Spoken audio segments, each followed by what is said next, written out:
¿Qué tal? Bienvenidos nuevamente a Mirador Universitario, la barra de televisión educativa de la Coordinación de Universidad Abierta y Educación a Distancia de la Universidad Nacional Autónoma de México. Continuamos con esta serie de programas de la Facultad de Ciencias, El Fuego de Prometeo, conversaciones sobre ciencia. En la Facultad de Ciencias hacemos docencia, investigación y difusión de la cultura en las áreas que nos ocupan, que son actuaría, biología, ciencias de la computación, ciencias de la tierra, física y matemáticas. En todos esos campos estamos interesados en problemas de la realidad, nacional, donde la ciencia tiene algo que decir, y nos interesa involucrarlos a ustedes en estos temas, acercarlos, inquietarlos. A nosotros, por supuesto, nos apasiona y nos gustaría transmitirles esa pasión a través de los temas que vamos tocando. Hoy tenemos un tema muy interesante. Vamos a hablar de reptiles con escamas y reptiles con plumas. Ya van a ver ustedes más adelante a qué nos referimos en ambos casos. Y tenemos dos invitados, queridos colegas de la Facultad de Ciencias, profesores de tiempo completo en el área de biología. Nos acompaña el doctor Óscar Flores Villela. Él es egresado de la Facultad de Ciencias con maestría y doctorado en la facultad. Es un profesor de muchos años, muy querido en la facultad, ha dado más de 100 cursos en licenciatura y posgrado. Su especialidad son los anfibios y los reptiles, sobre los cuales ha escrito diversidad de artículos, libros y tiene proyectos de investigación. Muchas gracias, Óscar. Gracias por la invitación. Por acompañarnos. Y también está con nosotros el doctor Adolfo Navarro. El doctor Navarro trabaja en el Museo de Zoología de la facultad. Su área de especialidad son las aves.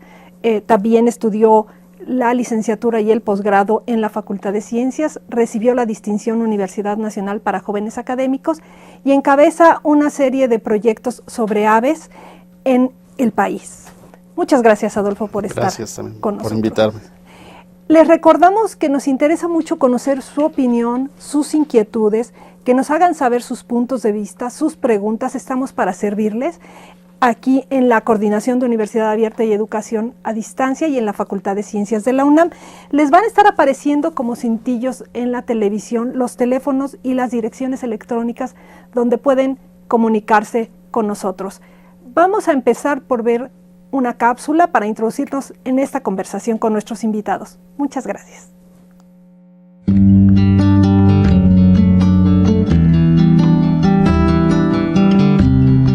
Reptiles y aves son grupos de animales diversos y complejos con los que convivimos y nos relacionamos de muy distintas formas. Los reptiles son principalmente terrestres, aunque hay varias especies marinas y de agua dulce. Estos incluyen una gran variedad de formas, entre los que están los dinosaurios, las tortugas marinas, serpientes y lagartijas. Las aves, que nos fascinan con su colorido plumaje y capacidad de volar, pertenecen también a un grupo de reptiles que incluyen a los cocodrilos y los dinosaurios. La historia evolutiva de ambos grupos concentra la atención de muchos grupos de investigadores en el mundo que buscan explicar sus cambios en el tiempo, sus relaciones de parentesco, su diversidad y sus adaptaciones. El vínculo entre estos dos grandes grupos de animales nos refiere a una morfología que va más allá de las escamas y nos lleva a las plumas, esas extraordinarias estructuras que se relacionan con una variedad de funciones. Reptiles y aves nos han hecho estremecer, imaginar historias y hasta soñar. Así, que tal como han captado nuestra atención en el pasado, es importante hoy continuar estudiándolos, particularmente en México, tanto para explicar su papel en los ecosistemas como para encontrar la mejor forma de conservarlos.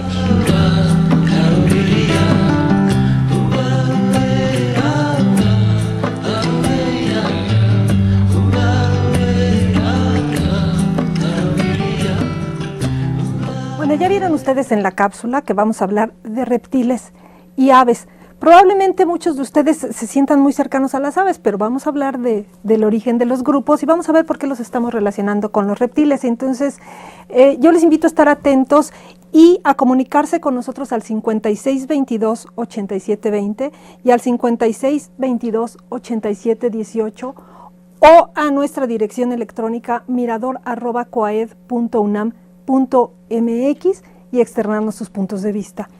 Vamos a empezar conversando entonces sobre reptiles, que a lo mejor a las personas tienen ciertos resquemores sobre ellos o los sienten más alejados, pero es por supuesto un grupo muy importante en el mundo y en México particularmente.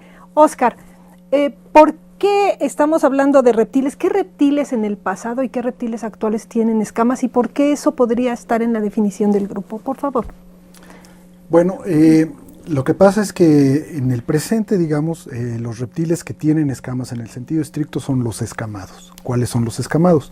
Son las serpientes, todo tipo de serpientes, todas las lagartijas, y hay algunos otros grupos menos conocidos como son las tuátaras de Nueva Zelanda, que también tienen escamas, y también los anfisbénidos, que es un grupo de reptiles muy raro, enterradores, algunos no tienen patas. En México hay una familia que solo tiene las patas delanteras y es la única familia endémica de reptiles del país. Endémico es que solo es de aquí. Que solo viven en México, no hay en ningún otro lugar del mundo y es la única familia de reptiles endémicos en México. Todos los demás se comparten con otros países. Están otro grupo que se le llama reptiles, que son las tortugas, que tienen placas, y los cocodrilos, que también tienen como pequeñas placas que algunos consideran como escamas, pero en realidad son cúmulos de escamas estas placas, ¿no? Tanto eso es para los recientes. En el caso de los fósiles, posiblemente todos los grupos de reptiles fósiles, excepto los que están relacionados con las tortugas, y ya los que son reptiles muy avanzados, había algunos reptiles ya fósiles con plumas, pero todos los que no tienen esas dos características posiblemente tenían escamas. Hay muy pocos registros de escamas fósiles, pero sí hay escamas fosilizadas, se conocen bastantes registros. Descríbenos una escama, dinos, ¿qué es una escama? ¿Cómo lo podrías? En el caso de los reptiles, las escamas son de origen epidérmico. ¿Esto qué quiere decir? Es la parte más externa de la piel que se dobla sobre sí misma y se deposita hay una proteína que se llama la queratina que la hace dura y además pierde vasos sanguíneos en la parte más externa y pierde glándulas, no tiene nada, seca, pues digámoslo en otras palabras. Entonces ese es más o menos así a grosso modo cómo se forma una escama en un reptil escamado. Esa parte más externa no crece con el cuerpo, sino que los reptiles tienen que mudar toda su vida la parte más externa de la piel. Es como cuando ya no nos queda la ropa que te empieza a apretar, una camisa, un pantalón, entonces te lo quitas y compras uno nuevo, ¿no? Entonces más o menos eso pasa en el caso de la piel de los reptiles. Se muda periódicamente, generalmente se muda de manera más frecuente en los reptiles jóvenes, y en los reptiles viejos, como van creciendo a un ritmo menos acelerado, más lentamente, entonces se tarda más tiempo en mudarse esta piel. Por eso cuando vemos una serpiente, que ahora es más sencillo acercarse a estas grandes tiendas de mascotas y uno puede ver algunas de ellas, vemos esa cubierta, esas son las escamas, ¿no? Exactamente. Bueno, dijiste, ya había reptiles con plumas, ahí pasamos al otro grupo y luego vamos a relacionarnos ambos, ¿verdad? Entonces, ¿las aves tienen escamas o nada más tienen plumas? ¿O dónde está la relación con el otro grupo y de dónde viene? Pues bueno, las aves tienen escamas como un reflejo de su parentesco con los reptiles, ese gran grupo que decía Óscar, que nosotros reconocemos y que no podríamos entender si no tomáramos en cuenta las aves. Lo curioso de esto es que lo que nosotros la actualidad son dos grupos bien diferentes, ¿no? Unos muy bonitos con plumas, cantan, vuelan, y otros que, como tú decías, a la gente le causan un poco de repulsión o precaución. Sin embargo, las aves tienen escamas, efectivamente tienen escamas en las patas, ¿sí? Cuando nosotros compramos el pollo en la pollería vemos que tienen ese tipo de escamas exactamente iguales a las de los reptiles. Sin embargo, la cobertura del cuerpo de las aves está compuesta por plumas, que eso es lo que las hace distintivas y las hace tan interesantes de estudiar y tan llamativas para que nosotros las veamos, y que básicamente es un tipo de estructura de la piel similar en su origen a las escamas, y que en el transcurso de la evolución apareció como una manera de contrarrestar, de guardar la temperatura en la termorregulación, decimos nosotros, en el lenguaje de la ciencia, y nacieron esas plumas evolutivamente, aparentemente entre las escamas. Entonces se volvieron esa cubierta tan particular en su estructura que nosotros vemos ahora. Bueno, entonces, a ver, hablemos de tiempos. Yo sé que cuando uno habla de tiempos que nosotros llamamos geológicos, son escalas muy grandes y a veces nos cuesta trabajo ubicarlo, pero más o menos, ¿cómo podríamos tener una datación o una fecha del origen de reptiles y luego de la transición hacia aves? ¿O qué tanto se sabe de eso? ¿Y cómo se estudia esa parte para saber dónde está el origen? ¿Y cómo ustedes llegan, los expertos, a relacionar un grupo y otro? Cualquiera de los dos que me quiera comentar. Pues bueno, ese es un debate caliente, ¿eh? La verdad, nosotros hemos aprendido mucho. Creo que los últimos 20 años han sido bien críticos, porque emparentar a las aves y los reptiles generalmente se hizo a través de un fósil que es muy famoso, que es el Archaeopteryx, ¿no? Que es un fósil que se encontró a finales del siglo XIX y que básicamente era una lagartija con plumas. Fue el primer fósil que nosotros vimos que compartía características de los dos grupos. Entonces, muchas de las interpretaciones a lo largo del tiempo se hicieron con base en decir si Archaeopteryx era como la mamá de las aves, todas las aves, o el eslabón perdido entre reptiles y aves, y entonces carecíamos de mucho del registro fósil que nos dijera cómo fue esa evolución. Sin embargo, en los últimos 20 años han sido explosivo, han encontrado yacimientos en el norte de China, por ejemplo, en el cual nosotros vemos la gran cantidad de reptiles o semiaves o animales que no parecían ni uno ni otro, que estaban cubiertos por plumas, ¿no? Entonces, dada esa gran información que estamos teniendo ahorita, nosotros hemos podido ser capaces de trazar cómo ha ido apareciendo esas estructuras e ir reconstruyendo el parentesco que tienen los reptiles en cierto sentido y las aves con sus parientes realmente cercanos, que son los dinosaurios, ¿no? Más bien las aves son parte de los dinosaurios, es lo que nos quedó de ese enorme linaje. ¿Podríamos ver a los dinosaurios como grandes aves? No en el sentido o precursores estricto de las aves, porque eso de repente ha salido así en los medios y entonces uno se empieza a preguntar ¿por qué? ¿Cómo? O también hay una diversidad y entonces hay algunos grupos que se parecen más y otros que se parecen mucho menos, ¿no? Más o menos por ahí va la cosa. O sea, en realidad los dinosaurios es un grupo muy grande de reptiles fósiles o de arcosaurios, como ahora se les llama, que incluye incluso a los cocodrilos. Los cocodrilos se parecen más a los dinosaurios y a las aves que a los otros reptiles, que los cocodrilos siempre los hemos considerado como reptiles típicos. Dentro de esos grupos hay un linaje que supuestamente dio origen a las aves, que son los saurisquios. Dentro de los reptiles, dentro de los dinosaurios, perdón, hay dos grupos, los ornitisquios y los saurisquios. Los saurisquios, que tienen pelvis de saurio, o sea, como más reptil, están más relacionados con las aves. Entonces, es una paradoja, pues, porque tenemos otros dinosaurios que son ornitisquios, o sea, pelvis de ave, pero que no dieron origen a las aves. No me preguntes por qué, pero así se hizo la clasificación hace mucho tiempo. Entonces, está todo ese gran grupo y efectivamente ha habido una controversia, no solo este conocimiento explosivo al cual se refería Adolfo, sino que además hay una controversia muy interesante, porque siempre se habían considerado que los vertebrados eran los peces, los anfibios, los reptiles, las aves y los mamíferos. Y ahora, pues en realidad las aves, así como un grupo a nivel de clase linneana, no existe en el sentido estricto. ¿Quién propuso la clasificación? Linneo, que fue el que propuso la clasificación de las plantas y de los animales en los 1700, ¿no?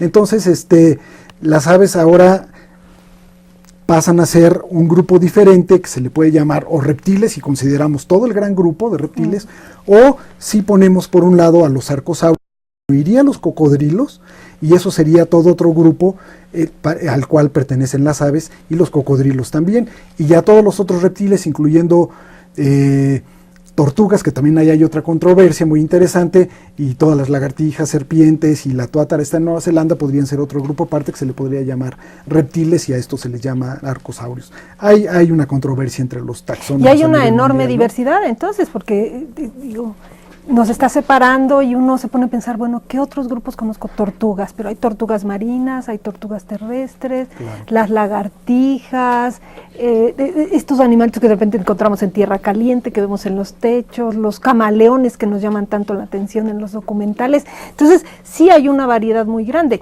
pero ¿qué digamos de las aves? ¿Qué tanto varían las aves? Y por eso también debe ser complejo clasificarlas, ¿no es así, Adolfo? Es complejo clasificarlas, sin embargo, no son tan diversas como los reptiles. Sí, o sea, tú tienes en los reptiles las tortugas, las tuátaras, los cocodrilos, a veces erróneamente, como que son muy diversas. En cambio, las aves son muy homogéneas, como que son todas con plumas, todas con pico, todas con colores, pero esas son las aves que tenemos ahorita. Si nosotros fuéramos capaces de entrar al túnel del tiempo y ver una reconstrucción de todos esos dinosaurios con plumas y las protoaves y aves antiguas que todavía tenían dientes y tenían cola y tenían dedos funcionales en sus alas, el panorama nos cambia, ¿no? Entonces ahorita las aves son poco diversas en el sentido de estructura, son muy diversas en sus colores, en sus cantos, en los hábitos que adoptan. Las podemos encontrar en muchos lados y las conocemos muy bien además, entonces se vuelve más complejo porque tenemos más información que tener en el rompecabezas para entender su diversidad, ¿no? Y su evolución. Normalmente ligamos a los reptiles con el agua. Por alguna razón tendemos a pensarlos en muchos sentidos por los cocodrilos, las tortugas, etcétera, y a las aves como más separadas. Hay una estructura muy importante que es el huevo, ¿no? ¿Cómo surge esta estructura de huevo? Que bueno, ya lo conocemos desde los peces, pero ¿qué tanta especialización tiene para diversificar estos grupos? Adolfo. Bueno, el huevo es una estructura que nació hace muchos años en la evolución. Realmente cuando los primeros reptiles, podría ser los precursores de los reptiles de ese gran grupo, entraron a la Tierra, ¿no? Entonces desarrolló una cosa que se llama el huevo amnioto, que quiere decir que es un huevo que tiene diversas cubiertas, diversas bolsas en las cuales el embrión está siendo protegido básicamente de secarse. Por eso ellos podían poner huevos ya en tierra, no como las ranas o las salamandras, los anfibios que forzosamente tienen que poner los huevos en un ambiente con agua. No, este paso evolutivo les permitió conquistar la tierra, les permitió diversificarse en un ambiente que era completamente nuevo, y básicamente la estructura del huevo de los reptiles, este gran grupo con las aves, que es un pequeño grupo de los reptiles, y a veces a la gente le va a costar trabajo entender que las aves son reptiles nada más que con plumitas. Eso es muy, muy similar. Sí, son huevos muy similares. La diferencia con las aves es que el cascarón, como tiene depósitos de calcio, es duro. Uh-huh. Sí, los reptiles, una gran mayoría, y Oscar va a decir si me equivoco o no, son de cáscara suave. Pero finalmente es una estructura muy similar en los dos grupos. ¿No todos los reptiles tienen como estructura el huevo? ¿O sí? Mira, el huevo amniota, como decía Adolfo, se caracteriza porque tiene el amnios, el corion y el alantoides, que son membranas que están dentro del huevo y que envuelven al embrión, lo protegen, y como él decía, le ayudan a desarrollarse en un medio húmedo privado, digamos, así le llaman en inglés, ¿no? La alberca privada del embrión, ¿no? Entonces es el huevo. Entonces, esa estructura la tenemos desde los reptiles hasta los mamíferos. Todos somos amniotas. Aves, mamíferos y todos los reptiles son amniotas, tienen estas membranas que se llaman membranas extraembrionarias. La diferencia es en la cantidad de vitelo que tiene cada uno de los huevos, la cantidad el tipo de cascarón, pues la cantidad de calcio depositado en el cascarón. La mayoría de los reptiles tienen una cáscara coriácea, que se le llama, es una cáscara más blanda y son huevos blandos, pero fuera de eso es exactamente las mismas estructuras que un ave, ¿no? Por ejemplo. Uh-huh. Entonces, sin embargo, por ejemplo, una cosa importante, los cocodrilos, que como mencioné hace rato están más relacionados con los dinosaurios y con las aves, los cocodrilos sí tienen una cáscara dura como un huevo de gallina. Entonces, mientras que otros reptiles no tienen ese cascarón duro. Entonces, pero fuera de eso, en realidad prácticamente lo mismo, ¿no? Sí, ahorita recordaba yo cuando nos dicen no coma huevo de tortuga y sacan las imágenes, son unos huevos que hasta como que se deforman porque Sí, son suavecitos, son blanditos, ¿no es así? exactamente. Entonces, en este gran grupo donde están todos, hay una diversidad de otras estructuras y creo que una de las más interesantes, y ya medio le empezaba a escribir Adolfo, eran las plumas. ¿Qué hace tan especiales a las plumas? Fue una, digamos, una novedad evolutiva muy importante. No, fue realmente muy importante y también hace poco que estamos entendiendo cómo ha sido el paso, porque los primeros fósiles, los más antiguos, no los primeros antiguos, sino los más antiguos que empiezan a presentar estas estructuras, presentaban unas plumas de estructura filamentosa, algo así como pelos. Y lo que hace tan particular a la pluma es que esa estructura que viene de entre las escamas y que nace en las capas inferiores del epidermis, se vuelve una estructura muy compleja porque empieza a subdividirse, que eso es lo que es una pluma. Realmente es una lámina de queratina que tiene muchas divisiones y que genera una estructura que es a la vez de muy resistente, muy ligera. Entonces es impermeable al aire, por lo cual las plumas en un principio servían para termorregular, para guardar la temperatura del cuerpo, pero también posteriormente en la evolución para volar, porque forman una capa en la cual el viento se puede atrapar y entonces eso es lo que le da a las aves esa capacidad que todos nos maravilla de volar, ¿no? Pero la pluma en sí es una maravilla evolutiva, como tú dices, por su complejidad. Y al mismo tiempo, y nos podrás contar, evolucionó el esqueleto también de esos grupos, de los que vuelan, ¿no es así?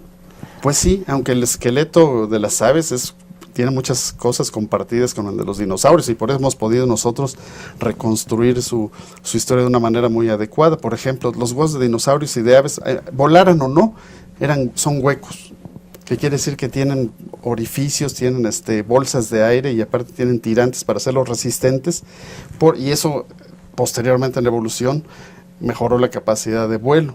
Los dinosaurios y las aves, y los dinosaurios más cercanos sobre todo tienen el huesito de la suerte, la fúrcula. Uh-huh. ¿Sí? Ese huesito es muy característico del grupo de dinosaurios y aves y eventualmente también tiene una función en el vuelo, ¿no? Entonces, a lo largo de la evolución lo que ha sido es que se ha perdido los dientes, se ha perdido la cola, por ejemplo, una cola larga, las aves actuales ya no la tienen, pero es una estructura bastante similar, ¿no? Ya que nos vamos a través de la historia evolutiva de los grupos. Uh-huh. Háblanos un poquito más de los distintos grupos de reptiles actuales, Oscar.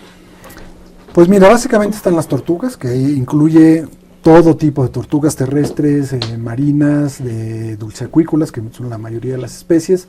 Luego tenemos los esquamata que incluye todas las serpientes, todas las lagartijas, este grupo raro anfisbénidos, que son reptiles enterradores. Tenemos a la tuátara de Nueva Zelanda y por tradición también estudiamos a los cocodrilos. Ya no estudiamos aves. Si a mí me preguntas de aves, la verdad es que te voy a quedar mal porque el que sabe es Adolfo, ¿no? Pero bueno, tradicionalmente, a pesar de estos cambios en la taxonomía, los que nos llamamos herpetólogos estudiamos estos grupos de reptiles, incluyendo además los anfibios. Los anfibios también, la mayoría de los herpetólogos estudian anfibios, que no es el tema de la plática de ahora, que es un grupo aparte, pero que también es muy, muy, muy interesante, ¿no? Y bueno, un poco para que el público sepa, están incluidas las serpientes, serpientes, víboras, culebras. Usamos distintos nombres en el argot común, ¿verdad? Pero bueno, serpientes son todas las serpientes, que tienen una serie de características, no tienen esternón, por lo general no tienen ni cintura pélvica ni cintura pectoral. Algunas serpientes muy primitivas tienen restos de cintura pélvica, eso incluye a las boas, por ejemplo, que tienen restos de cintura pélvica. Y luego tenemos de manera muy coloquial o para el público en general las culebras, que serían todas las no venenosas, las boas, que son las culebras o las serpientes no venenosas que matan a sus presas por constricción, aunque hay muchas culebras que también matan a su presa por constricción, o sea, asfixiándolas. Y luego las víboras, que serían las venenosas. Pero dentro de las víboras tenemos las verdaderas víboras, que son donde están las serpientes de cascabel, las nauyacas, este tipo de animales. Y luego tenemos las serpientes de coralillo, que son muy venenosas, aunque no son víboras en el sentido estricto, y las serpientes marinas, que todas las especies de serpientes marinas que existen son venenosas también, ¿no? Y en cuanto a la riqueza, bueno, luego si quieren ahondamos, porque estamos cercanos a la pausa, pero más o menos ¿Cuántas especies hay en el mundo de estos grupos que tú trabajas, de esta parte de los reptiles que tú trabajas, y cuántas en México? Y luego nos dirá Adolfo de aves. Pues mira, no recuerdo exactamente porque como Además se siguen está escribiendo, cambiando. sí está cambiando, no diario, pero cada semana, cada mes, cuando sale una revista nueva, generalmente hay una descripción de alguna especie nueva, ya sea de lagartija, de serpiente, ya de tortugas y cocodrilos prácticamente no se describen especies, sería muy raro. Ha de haber unas 8,000 especies de reptiles así de manera global en el mundo, ¿no? ¿Y en México aproximadamente? En México hay, hoy en la mañana lo estaba revisando en mi computadora, hay como unas 850 y tantas, O sea, es una representación 860, importante. casi el 10% de la diversidad está en México. ¿Y en cuanto a aves?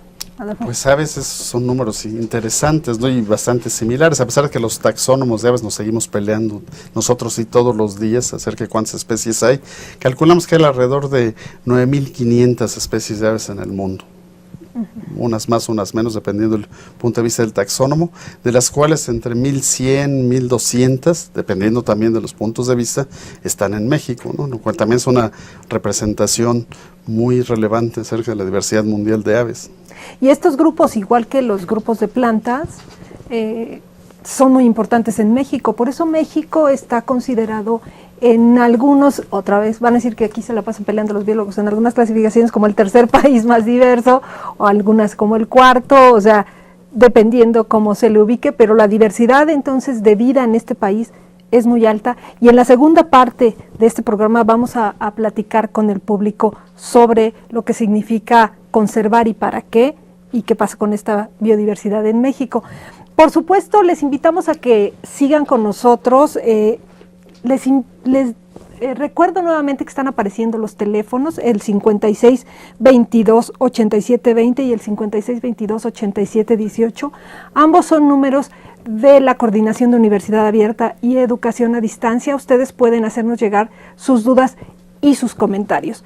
Como cada vez en este programa, les vamos a invitar a que nos manden una pregunta interesante o un comentario, el que ustedes nos quieran hacer, y les vamos a regalar nuestra revista de cultura científica, que la tenemos aquí, que es Ciencias, es la publicación trimestral de la Facultad de Ciencias.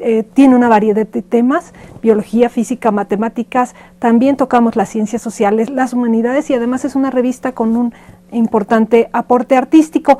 Pero además hay una serie de libros que están apareciendo con base en los artículos de la revista, y hay uno muy relacionado con este programa que se llama Del Bestiario, del doctor Héctor Arita, también de la UNAM, en que toca distintas historias breves. Es un excelente escritor, Héctor, entonces ustedes encontrarán hasta en formato un poco como de cuento algunas historias de todos los grupos, mamíferos, aves, reptiles, de todo van a encontrar ahí. Y tenemos también el libro del Fondo de Cultura Económica del doctor Adolfo Navarro, que está aquí con nosotros, El Dominio del Aire. Ustedes lo pueden conseguir en cualquier librería. Ya saben que estos libros de la ciencia para todos del Fondo de Cultura Económica son muy accesibles, pero les vamos a regalar Ciencias si ustedes nos llaman. Les invito a quedarse con nosotros después de esta pausa para seguir en este Fuego de Prometeo, conversaciones sobre ciencia, un programa de la UNAM. Gracias por acompañarnos.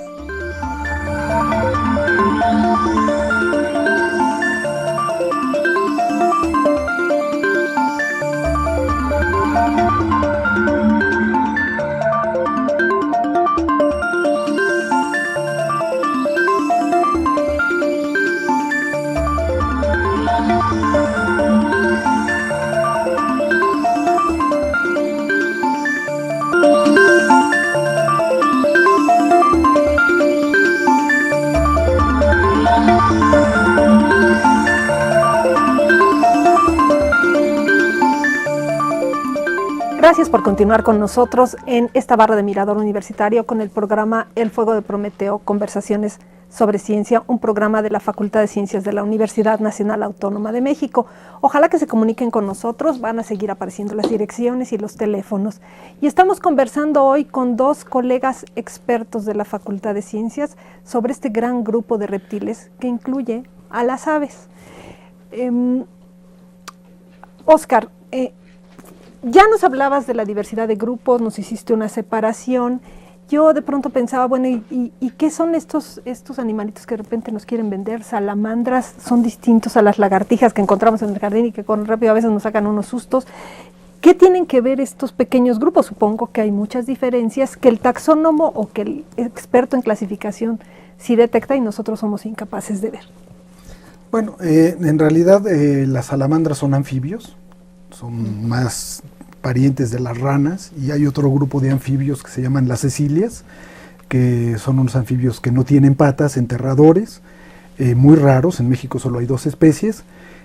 Pero bueno, volviendo a las salamandras, pues sí parecen lagartijas, pero sin escamas.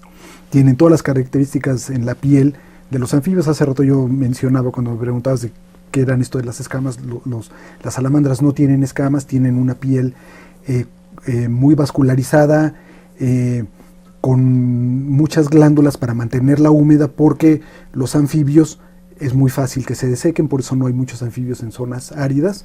Y bueno, una lagartija pues ya tiene escamas, como lo habíamos mencionado, tiene garras en los dedos, cosa que no tienen las salamandras tampoco, y no tiene este problema de la desecación. O sea, el hecho de que hayan aparecido evolutivamente las escamas en la piel de estos vertebrados permite que no solo puedan vivir en zonas húmedas, sino que además puedan vivir en zonas con menos humedad o zonas totalmente desérticas, como desiertos completamente arenosos. Por eso luego encontramos lagartijas o serpientes, sobre todo viviendo en lugares donde no hay vegetación. ¿Y qué pasa con este asunto que ya lo comentaba un poco Adolfo, de la regulación de la temperatura? ¿Qué tanto regulan su temperatura, digamos, como lo hacemos los mamíferos, los reptiles, y luego nos dirá de las aves?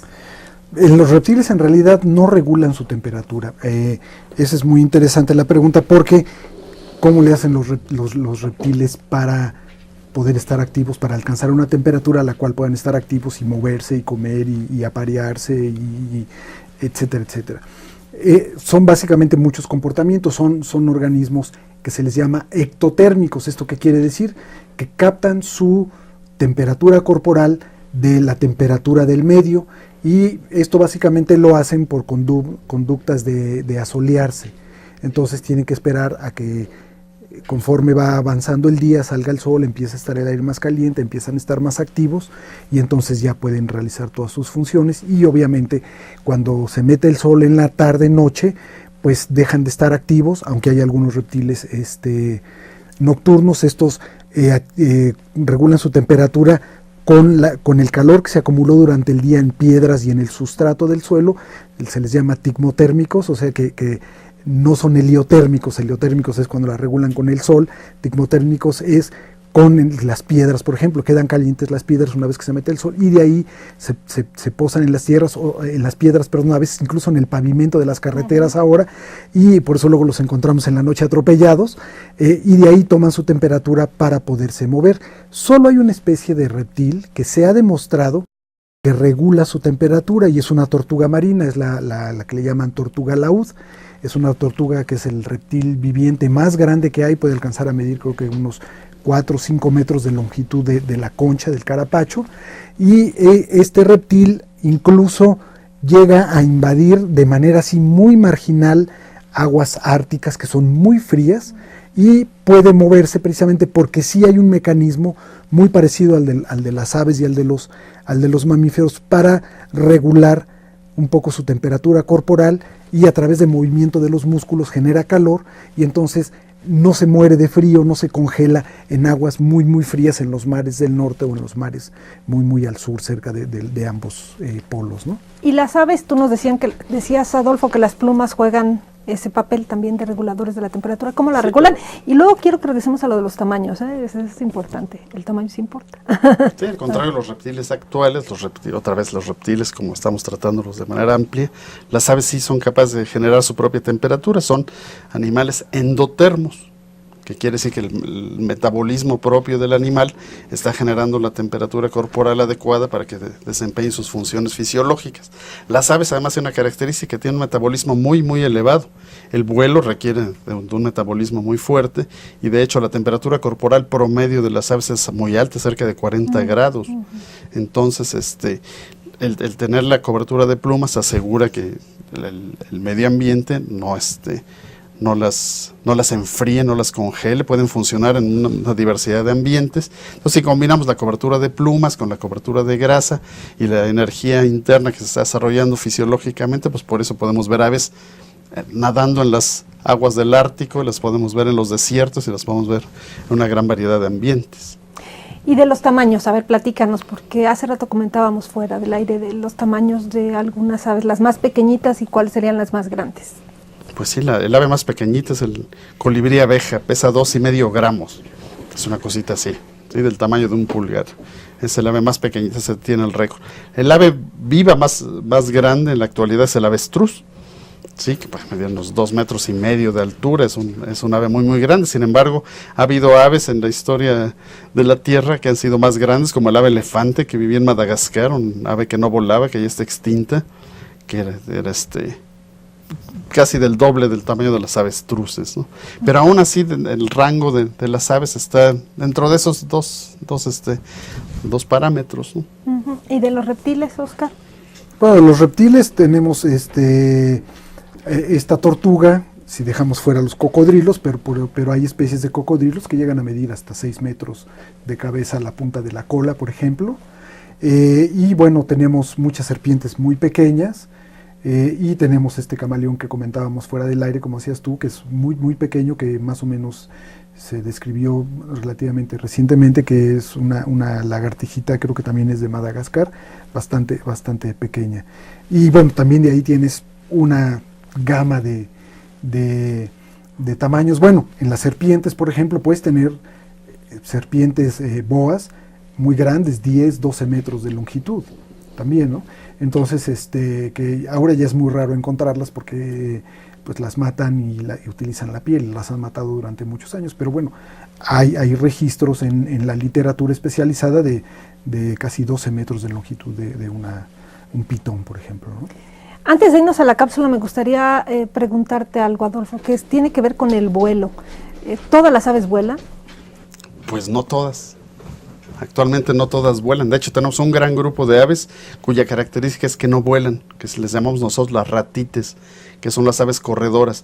El avestruz, el ñandú, el emú, todos ellos son grupos de aves pues, que a lo largo del tiempo pues, han evolucionado a no volar. Sin embargo, sabemos que evolutivamente sus ancestros sí volaban, sino que la pérdida de vuelo en las aves, nosotros le decimos es secundario. O sea, adquirieron el vuelo y luego lo perdieron. Y ha habido pérdida de vuelo en muchos grupos, por ejemplo, en aves que viven en islas, en ambientes sin depredadores, características de ese estilo, patos, pericos, búhos han dejado de volar. Entonces se vuelven de hábitos terrestres, no lo han necesitado, digamos, evolutivamente. Es una manera semi-incorrecta de decirlo, pero no todas las aves vuelan en la actualidad. En el pasado, de los ancestros de las actuales, todas volaban. Uh-huh.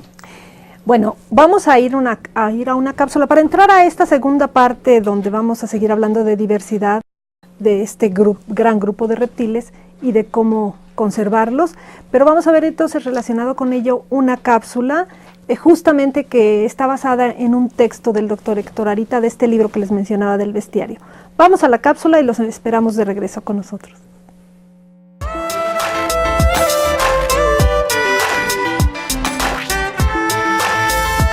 Marta fue una clase de paloma que asombró a los naturalistas por ser la de mayor abundancia en el planeta.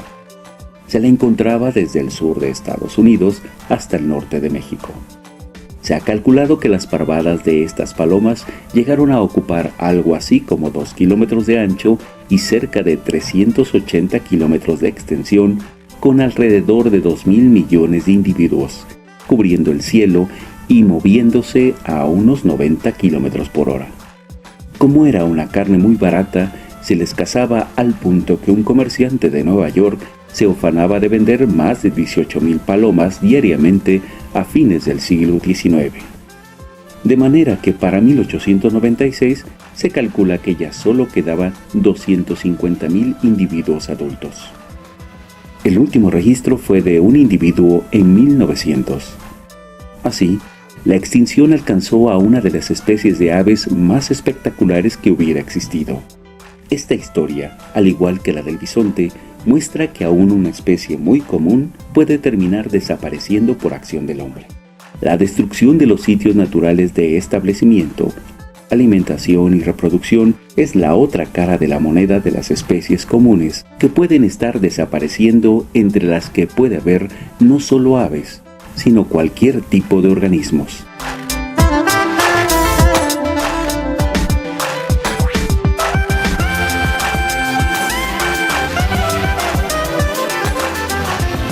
Qué bueno que continúan con nosotros. Estamos aquí conversando sobre reptiles con escamas y reptiles con plumas. Ya vimos que los reptiles incluyen a las aves. Entonces, ya platicamos sobre tamaños, características, estructuras.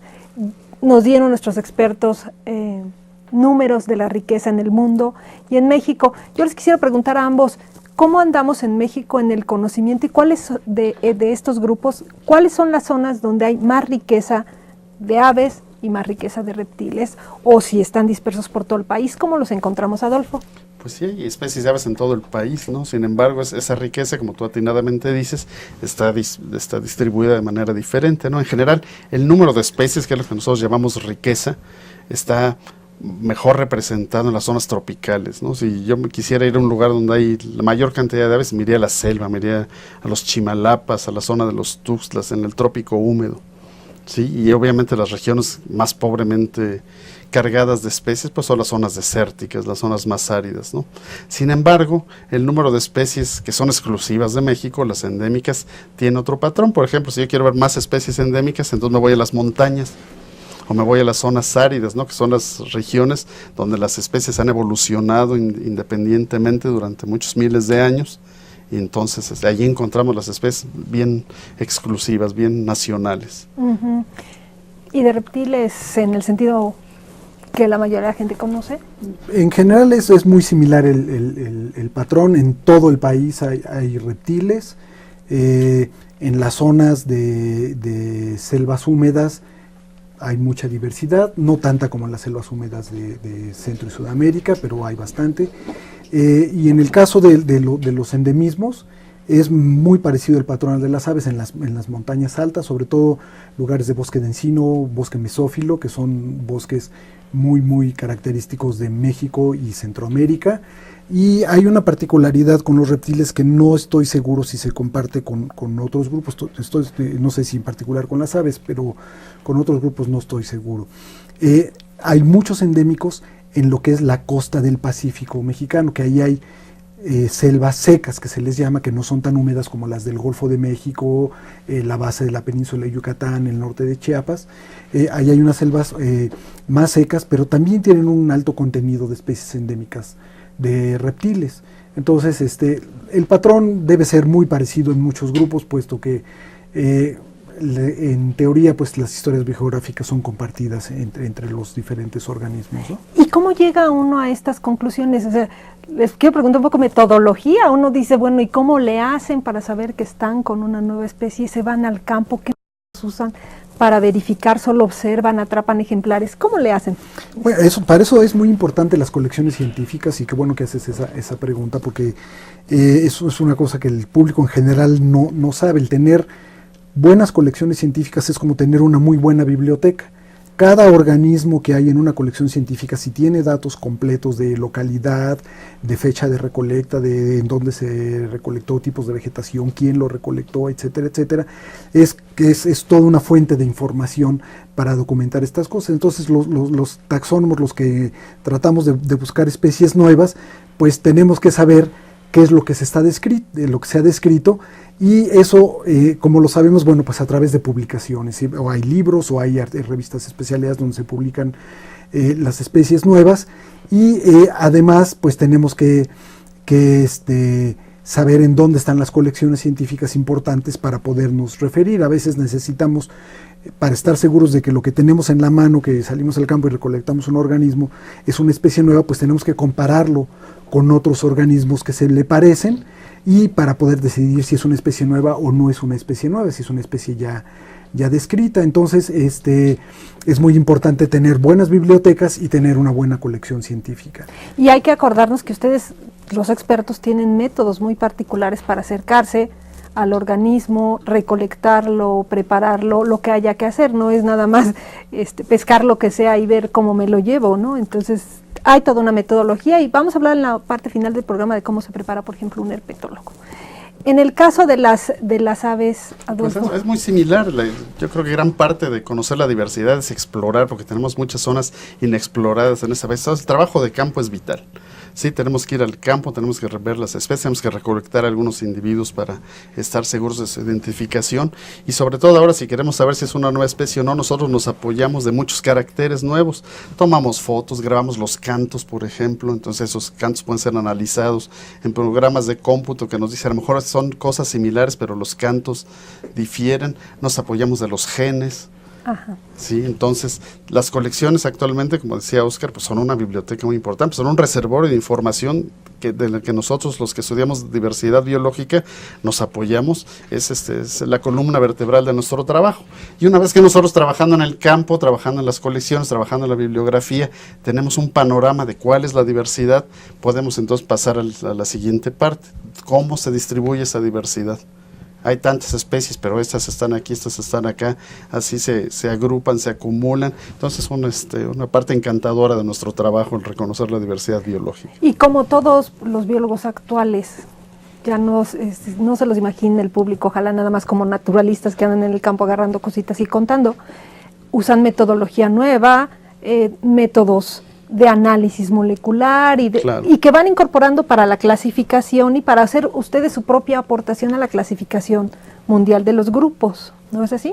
Sí, así es. O sea, ahora ya no es tan fácil como hace muchos años, de que casi todo lo que encontrabas era nuevo. O sea, estamos hablando, por ejemplo, 1940, 1950, sobre todo casi no había biólogos en México que hicieran ese trabajo, venían muchos norteamericanos, y casi cualquier cosa que recolectaran, por lo menos en el caso de anfibios y reptiles, era nuevo. Ahora incluso es más difícil cada vez, como ya se han ido describiendo y se ha ido acumulando más especies descritas, es más difícil encontrar especies nuevas, y ahora con estas técnicas moleculares a veces en las mismas revistas te piden, bueno, demuéstrame que es una especie nueva, no solo porque tiene 3 escamitas diferentes o 3 escamitas de más, sino haz un análisis molecular y muéstralo en una filogenia, que es un árbol de relaciones entre los organismos, a ver en dónde cae esta especie nueva que tú dices que es nueva, ¿no? Por ejemplo. Entonces eso es parte de lo que también hacemos ahora, ¿no? Y al contribuir a conocer la biodiversidad, ¿qué papel juegan entonces los taxónomos? Apoyar, decir, esta es la riqueza. ¿Intervienen ustedes en hacer propuestas sobre la conservación de los recursos? La biodiversidad no puede estudiarse si no es a la luz de la taxonomía, y estoy parafraseando a alguien, ¿verdad? Que muy mencionado. Realmente la biodiversidad, la taxonomía es la ciencia de estudiar la biodiversidad. Sí, porque a través de la taxonomía nosotros reconocemos las unidades que hay, las ordenamos, las nombramos, las comunicamos, que eso es hacer una clasificación, comunicar entre nosotros los científicos, pero también al público en general, así, bueno, es que mira, estás reconociendo estas entidades que están en la naturaleza y que son producto de la evolución. Es importante de entender la diversidad biológica. Entonces, obviamente el taxónomo tiene un papel crucial. Sin el taxónomo no pueden decir las autoridades si es una especie en peligro o no, porque primero tienes que saber pues, si es una especie, dónde se distribuye, cuáles son sus atributos, ¿verdad? Cuál es su ecología, y entonces ese es el camino que debemos seguir siempre para designar prioridades y para entender la diversidad biológica. Para llegar a ser un taxónomo como ustedes, ¿cómo se preparan? ¿Qué tienen que estudiar? Yo cuando hacía la semblanza de ustedes al principio del programa decía, estudiaron la licenciatura y el posgrado, pero a ver, díganme en qué, cómo, en el país, fuera del país. Óscar. Bueno, en primero lo que tienes que hacer es una licenciatura en biología, no necesariamente, hay taxónomos que a lo mejor hicieron una licenciatura en alguna otra cosa, pero bueno, lo normal es hacer una licenciatura en biología, y después puedes hacer maestría. Ahora ya hay programas de donde directamente de la licenciatura pasas al doctorado sin pasar por la maestría, y tienes que estudiar un currículum que tiene que ver con materias como biogeografía, como taxonomía, como a veces si te interesa un grupo en particular y hay un especialista que dé un curso sobre cierto grupo, por ejemplo, luego en el posgrado yo doy la materia de anfibios y reptiles, entonces damos esa materia para que la gente conozca la diversidad del grupo, cuáles son los caracteres importantes para identificar especies, y bueno, la literatura especializada para que sepas en dónde buscar la información, como decía yo. ¿Cómo sabes si lo que tienes en la mano es una especie nueva o no? Bueno, pues tienes que además ir a la literatura o conocer ya la literatura previamente como para decir, esta sí es una especie nueva, entonces la voy a describir. Entonces, también te puedes aprender técnicas de lo que se le llama ahora sistemática molecular, como meterte al laboratorio y extraer el DNA y luego aprender a pipetear, que no tiene mucha ciencia, es como recetas de cocina nada más, pero bueno, la interpretación de los datos y para qué usas todo lo que sale de ahí, eso es lo más divertido e importante de ese trabajo, ¿no? Y yo pienso que seguramente es lo mismo para las aves, pero ya estamos acercándonos al final del programa y no me gustaría que nos fuéramos sin hacerle algunas recomendaciones al público. Sobre todo, hay estas campañas para no comprar especies de aves o de reptiles o de anfibios porque están en serios problemas. ¿Qué recomendaciones le haríamos al público al respecto? Adolfo. Mira, estamos conociendo la diversidad biológica, apenas, ¿sí? A pesar de que tenemos mucho camino andado. Y apenas nos estamos dando cuenta de que hemos hecho mucho para acabárnosla, ¿sí? Para no hacer esfuerzos para conservarla. Creo que es un problema, es bastante complejo la conservación de las especies a nivel nacional e internacional, ¿sí? Hay muchos factores, hay que recomendarles no talar los árboles, por ejemplo, no talar los bosques, que esa es una de las primeras recomendaciones que se le hace a cualquier persona en su sano juicio. Otra cosa es, por ejemplo, no soltar sus gatos. Los gatos de casa son un real problema de conservación para aves y reptiles y mamíferos, porque los gatos están muy simpáticos en su casa, pero cuando salen en la noche salen a cazar, ¿sí? Y acaban con muchos ejemplares, muchos individuos de aves. Y el no comprar, yo creo que eso de no comprar fauna silvestre ayuda mucho, ¿sí? Porque si no hay una demanda, no va a haber oferta, ¿no? Los loros en la actualidad están vetados. O sea, ya hay una veda total para los loros silvestres. En México es un delito federal poseer un loro sin permiso, sin anillo y que no venga de un criadero. Y eso se debe hacer para muchas de las especies nativas que realmente estamos poniendo en peligro por el tráfico de mascotas. Pero el problema es realmente mucho más complejo de estos tres ejemplitos que estoy dando. Oscar, sobre lo mismo. Pues mira, la verdad es que se ha puesto de moda, por desgracia, el tener mascotas de animales silvestres en casa, ¿no? Antes las mascotas eran los perros, los gatos, ¿no? A lo mejor un conejito por ahí o un cuyo, ¿no? Pero bueno, los reptiles se están poniendo mucho de moda. Hay muchos herpetófilos, que se les llama así porque les gustan los reptiles o los anfibios como mascotas. Mi recomendación es no comprarlos. Es muy fácil que ciertas especies lleguen a extinguirse nada más por el mercado que hay, porque hay un mercado negro muy muy grande. El problema del tráfico de mascotas es casi tan grande como el del narcotráfico, así y deja ganancias inmensas a los que están involucrados en ese negocio. Es terrible realmente este tráfico. El campesino que le dicen vete y coléctame unas lagartijas, le dan 20 pesos, se llevan estas lagartijas a los mercados de Nueva York, de Berlín, sobre todo en Europa, hay unos países que no hay regulaciones para nada, y allá las venden en miles de dólares, o en Japón incluso también los japoneses compran muchas mascotas y se venden en miles de dólares, y los que iniciaron este tráfico ganan cantidades millonarias, y el pobre campesinito que andaba colectando las lagartijas pues se queda igual de pobre que siempre, ¿no? Pues muchas gracias por esas recomendaciones finales. Hay muchas que tienen que ver con esto de la conservación, que tienen que ver con contaminación, con otras cosas, pero igual que muchos otros temas en este país requerimos educación y conciencia sobre muchos de los asuntos, y quienes quieran comprar mascotas piensen un poquito lo que les implica antes de tomar una decisión así. Por supuesto, podríamos hablar de este grupo enorme de reptiles muchísimo más. Yo les agradezco a nuestros invitados del día de hoy, el doctor Adolfo Navarro y el doctor Oscar Flores, Gracias. Ambos profesores de tiempo completo de la Facultad de Ciencias de la UNAM, sus opiniones, el saber tanto de estos temas, el dedicarse a ello y que lo den a conocer al público. muchas gracias por acompañarnos en este programa. Vamos a seguir aquí todavía con una serie de programas más de la Facultad de Ciencias. El siguiente es sobre mujeres. Les esperamos por aquí. Gracias por acompañarnos.